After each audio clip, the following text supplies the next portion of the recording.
Dear Akshat, been dating a girl for 2 years now. For the past 3 months, she stopped telling me that she loves me. Recently, she faked a breakup with me when we fought. She came crying to me back when we resolved it and told me that I'm the love of her life. 2 days ago, she did something that took me by surprise. We had another fight, and she told me that we are so different. We need to start seeing other people. Haven't talked to her in 2 days, but I'm about to lose my mind. Should I reach out to her or keep the no contact going?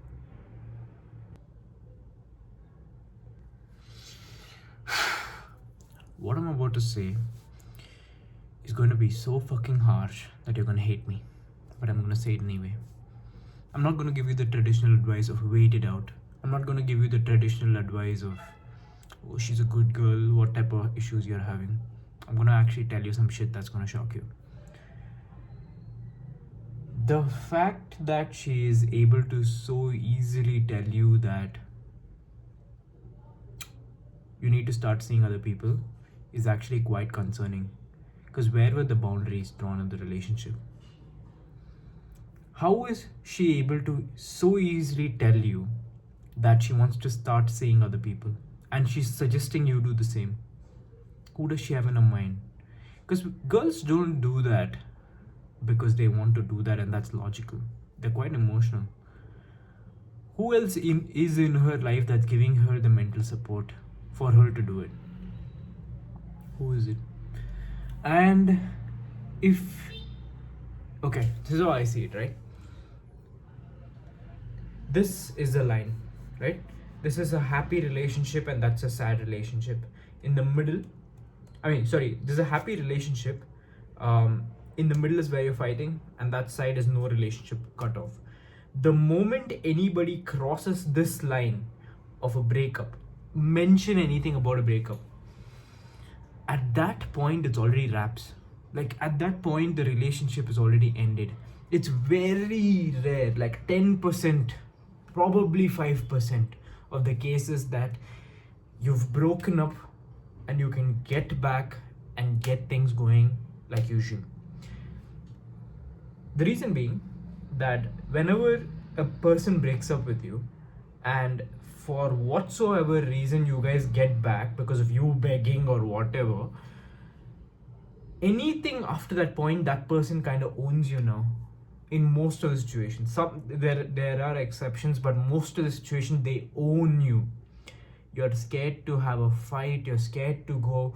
You're scared to talk to them about any big problem. You're scared to be yourself because you're like, the last time that this person broke up with me, it crushed my soul. So I don't want to fight with her. I want to listen to her, and you pretty much become her puppy, right? That's the big issue. You become their slave. And until that mention of a breakup even happens, it's all good. The power dynamic is the same.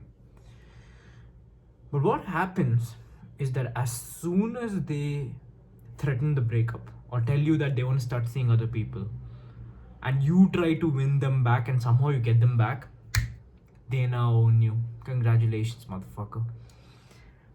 And what you genuinely need to do, as hard as it is, you need to accept that it's over. I genuinely think so. If she's mentioning the fact that she wants to start seeing other people, think about what she has said, right? Why the fuck would you even reach out? Your last message is, should I reach out or go no contact? Neither. You should move on. No contact so that you can win them back. I'm telling you, don't even do that. Try to move on and build a new life. Block. Bye bye. It's done. Get a closure. Tell her, listen, let's just go out on one last dinner. Let's get a closure. You cry, I cry, doesn't matter. Get the final closure and let's move on. I don't want to think about this anymore. Right? Maybe do that. But as soon as they mention the fact that they want to end things, especially after 2 years, 1.5 years, it's not a short time. It takes quite some thinking and quite some self-reflection to be like, yeah, I'm kind of done with you, right? Which means that this is not a thing that came to her right now. She thought about this from months. There are things that you did, that triggered her. There are things that you did that turned her off, right? And then she broke up with you, right? Ask yourself these questions. Were you slacking off? Were you not drawing boundaries? Were you taking disrespect constantly? Were you losing your masculinity while you were with her? And if those answers are yes, then how can we fix it with the right one, right? My honest advice to you is that if you get back to her and somehow work things out, because your feelings are not able to take it, and her frame of mind is that, yeah, listen, we should start seeing other people. Instant answer to every problem in a relationship, let's start seeing other people. She has a mindset issue, because it's exceptionally easy to love someone under a year in a relationship, because anything you do is exciting. First time you travel together, wow, it's the first time you have sex, this is the first time you go anywhere, it's the first time, like first date, first time we're going for a dinner, like it's all exciting. A year, 2 years, 3 years, you know all the negatives, you know all the sad parts about them, the fact that they have this flaw, that flaw. And that's when you truly actually love that person, because it's when you know their negatives, you know their true nature, you know all the sad things that they go through, you know their lifestyle, and you hate it all, but you still decide to stay. That's love. It's easy to love someone when there is excitement.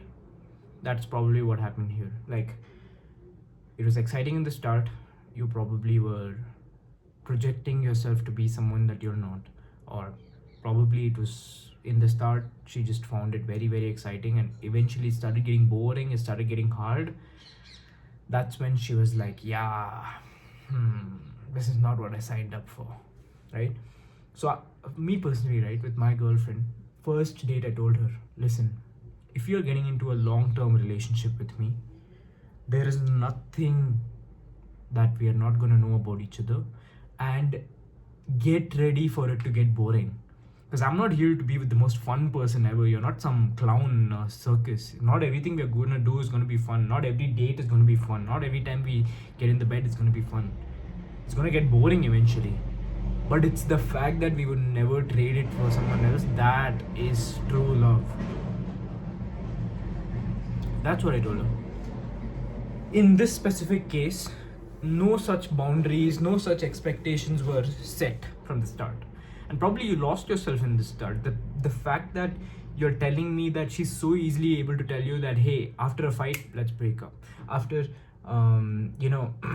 threatening a breakup, coming back to you, she's like, okay, cool. I mean, like, let's start seeing other people, let's do detachment, things like that. No girl that's truly into you, that's scared of losing you, that knows your worth, is going to say that. And my only advice to you is to go for a girl that actually understands your worth. Because how is she so easily able to tell this thing? After a year of seeing each other, I'm sure you guys have had amazing moments, sad moments, all these other things. After all this, if she's so easily saying, hey, listen, it's time we start seeing other people, in what universe has she not thought about who it is? And how is this even a thing? Like, how are you letting this kind of disrespect slide? Absolutely no world should you let this slide, right? It's not to enrage you, but this is to give you that wake-up call that, shit, okay, let's actually move on. I'm not asking you to go hook up with some strangers. I'm telling you, you need to save yourself. You're in the fire right now, and you need to stop it from fucking burning you. That's my only advice.